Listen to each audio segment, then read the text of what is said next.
Well, visualize. First of all, just visualize. It's a thought, isn't it? And we take it that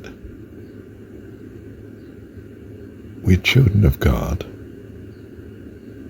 that the original thought of us, therefore, is of Him,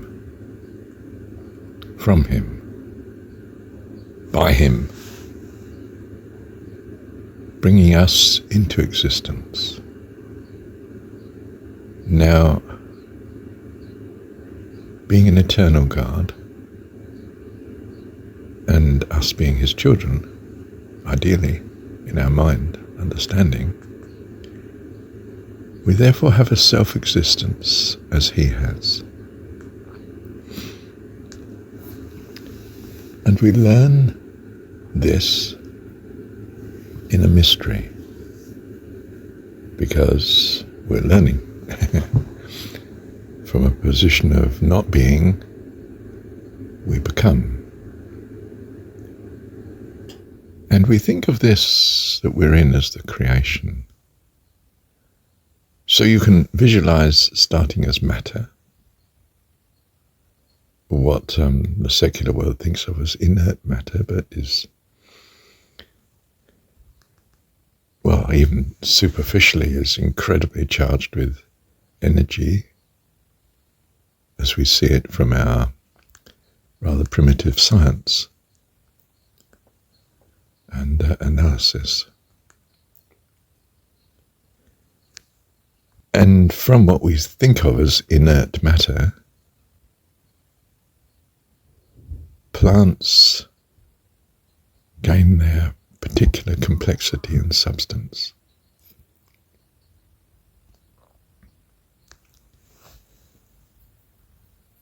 I mean, even to the astonishing extent of reproducing themselves. Isn't that an amazing thing about plants? That you, in some sense, we're thinking you can move from matter, material elements and molecules, to a sophistication that reproduces itself. You know, plants have seeds and new plants grow and the old plants die and so on. And they're sustained by nourishment, which comes in the form of the air they breathe. You know, typically we're thinking of them breathing in carbon dioxide and breathing out oxygen and keeping the carbon and so on, making sugars.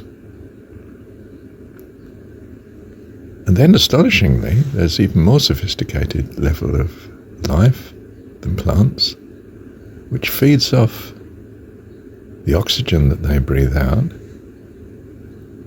and the sugars that they make, the plants. And ideally, or at least I think of as ideally, the sugars of the fruits of the plants, which allows the seed to continue to reproduce the plant whilst we eat and consume the fruit. So we use fruits and possibly to some limited degree basic minerals can be a help to us. We can handle it. But in large measure, we rely on the fruits. And perhaps there's some misunderstanding, and we consume the plants, if you call it a misunderstanding. We, like the animals, consume the plants to some extent. You know, I eat spinach because it's good for me, so to speak. If I were a Jain, I might think that wasn't quite right. I shouldn't be destroying the plant. It's a form of life. Okay, so we can miseat as creatures, persons. The basest understanding of such is to be eating each other as cannibalism. The least is to be eating plants rather than just the fruits. And perhaps there are consequences of a misunderstanding of the diet that we can be eating. And we suffer to some extent.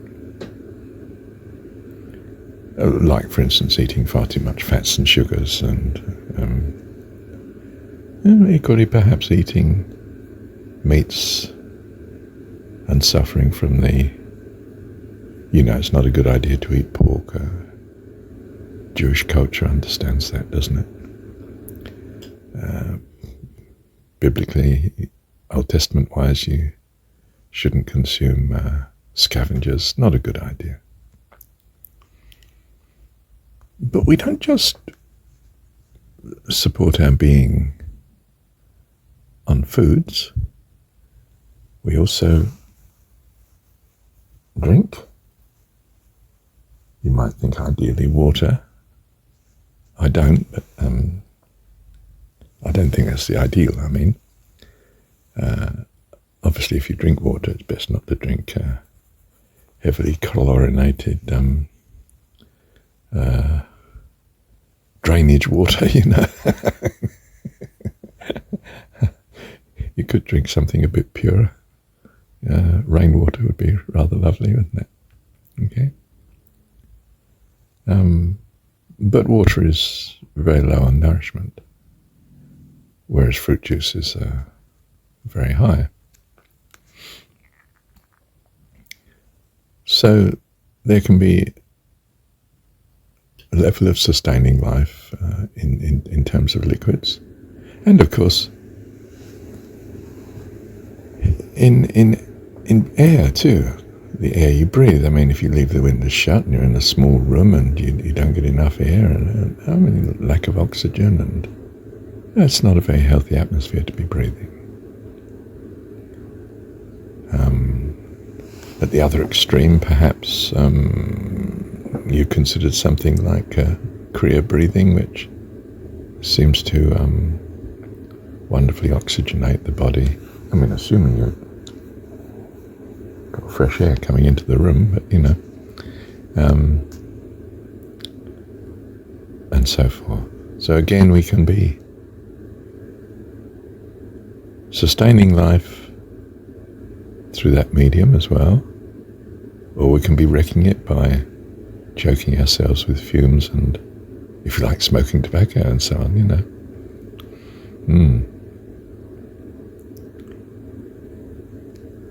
Well, we can go further. Some people never get any sunlight. Is this a good idea? It seems not.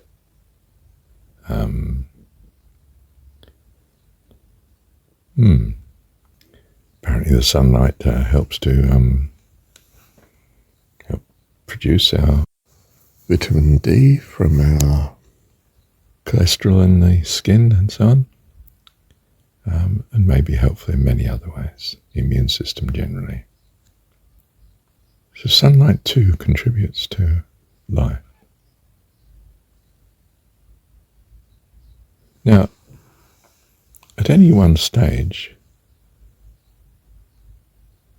life can be greatly supported by the inputs, if you like, whether they be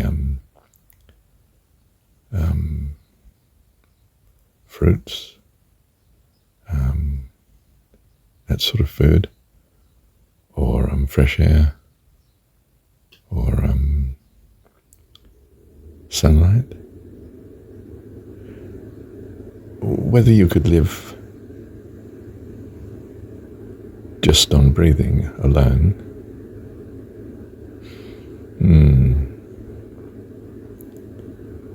not terribly clear on that. One can imagine some level of sophistication where it's possible, but perhaps you'd need to be living on something higher as well. In fact, I'd almost go the other way around and say, let's consider it from the highest. The highest is thought, as we can understand it and grasp it in this existence we have, of God thinking of us, therefore I am. In other words, I'm being born of God and sustained by God. I may be able, as a child of God, therefore, to be able to sustain myself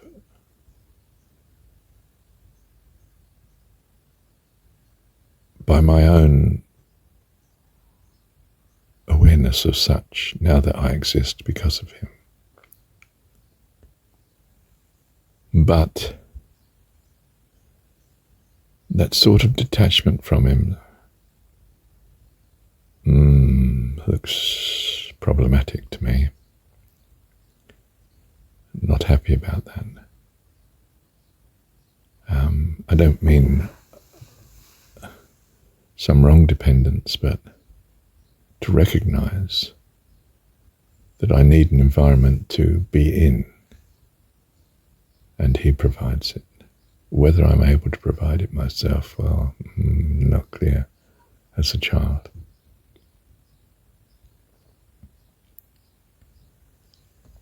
So we can have thoughts of God which might sustain us.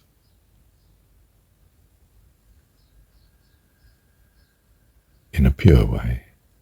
If we're not that pure, perhaps we can't manage for very long, or there are problems.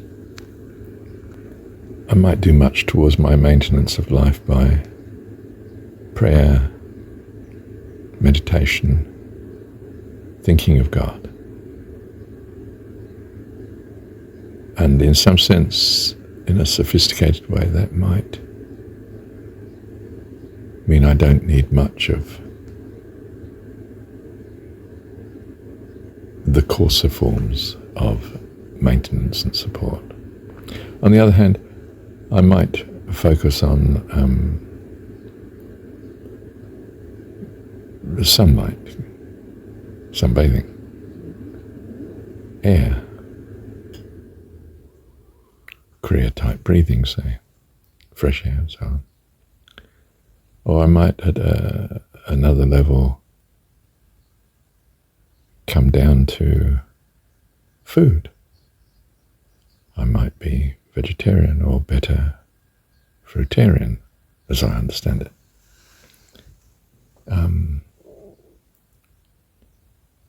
If you like, organic, fresh, ripe fruit. Some variety, perhaps, too, to be safe at all. But I might just be relying on being vegetarian and live a bit longer than other people, perhaps, and a bit healthier and a bit more resistant to disease and so on. Or you might, in the everyday secular sense, think of eating the normal diet in your society, but the better end of it, what you tend to think of as good food, perhaps traditional good in that sense, but avoiding the more modern, the more risky, the fast foods, and so forth, which seem to give a very short horizon with all sorts of health problems. Well, we tend to be consistent, and it may be that you've attended to your diet. You do breathing exercises and sunbathe, and you do attend to the mind, the thoughts, prayer, meditation, thinking of God.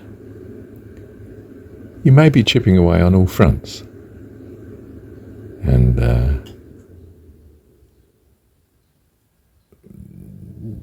There's some hope, isn't there, that the good you're doing on one front may make up for perhaps imperfections on some of the other fronts. Yes. Let me pause. I'm going to cut across this and say, look, I'm not afraid of death. My hope and assurance is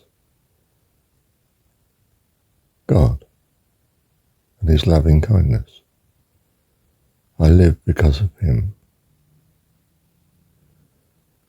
I maintain the body here in this universe. And find the result of doing so a great pleasure and happiness, a joy and an ease of being. You could say I'm attached to it. I enjoy life greatly. And that's just wonderful. I pursue, as it happens, thankfulness to God, gratitude. Whatsoever is good and lovely, I think on these things. My purpose is to maintain this, because it seems to bring peace of mind, a great love, both for God and all that he cares for, which I understand to be all. The maker of all, the creator of all, the Lord, the giver of life, God of the living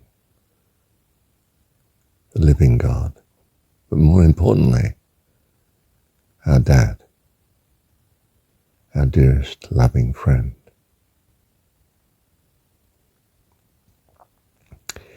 In the religious sense, here I stand. Why? Because it's such a benefit. I attempt to be rational anyway. I'm a child, I get tired and lazy at times. But by the grace of God I recover and continue accordingly. As I say, it's not a great concern to me that I die. On the contrary, it's a hope and a joy. And it's not a great concern that others die around me. I mean, no way do we want to die in a painful, suffering way, of course. I mean, I'd rather die in my sleep, as far as I know. Or in a moment of time. You know, he was hit by a bus, died outright, bang, chung, gone. Thank you, Heavenly Dad. I mourn not for the dead. I mourn for the living who feel they've lost loved ones, of course. We weep with those that weep.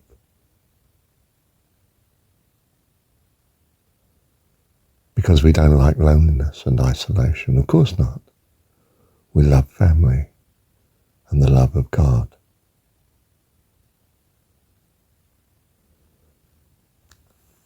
To worship you I live to worship you. To worship you I live, to worship you I live to worship you. And we die accordingly too. But we don't want an eternity in this universe of good and bad and eternal lessons. We want to go home to a heavenly family and the host of heaven, wonderful persons in the likeness of God. Not the same as God, not clones for goodness sake. He loves the variety, every child's different. Everyone is loved Love you, Heavenly Dad. Because you love us, yes, true, it's self-interest. There's nothing wrong with self-interest. He's given it to us as a great blessing. And part of our self-interest is the welfare of all those around us, because they bring us welfare as well. But because we're not happy, if we think of them as not in full welfare like ourselves. So we are the children of God, part of the vast, vast, vast family of God, that we might be, in his self-interest, an absolute joy to him, as he is to us. Thy loving kindness is sweeter than life. My lips shall praise thee, thus will I bless thee. Thy loving kindness is sweeter than life. Do you see, by the Holy Spirit within us, we need no religion. I've scarcely touched on a theology other than my hope, which is that he is our Heavenly Dad, and we his children.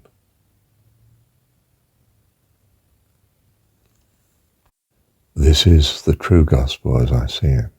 The Jesus story in John's gospel alone says 100 times, he's our dad. Wow. Wow. How unspeakably wonderful, and everything we could possibly wish for. Who in their right mind would want to trust in anything less than this? I mean, really, it would be a nonsense. Do you see?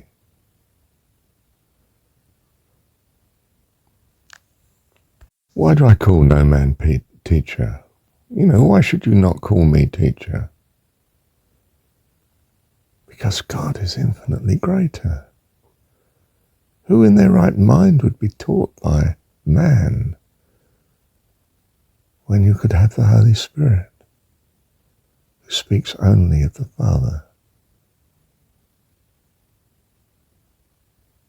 I mean, it's simply a case of choosing the best.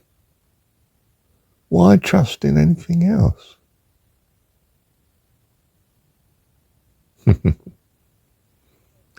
And the story tells us he dwells in us.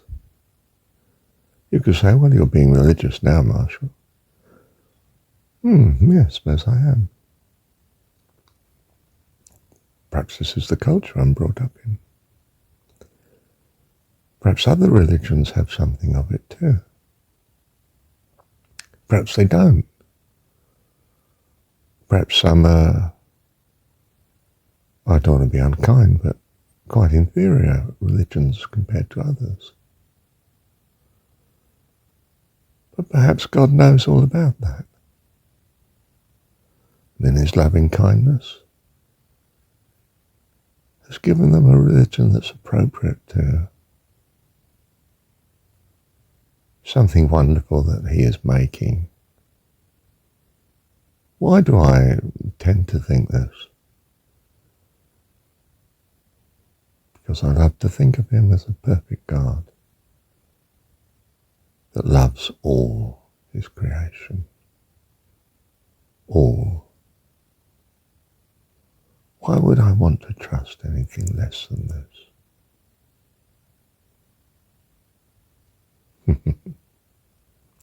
Love you, Heavenly Dad. Thank you, Dad.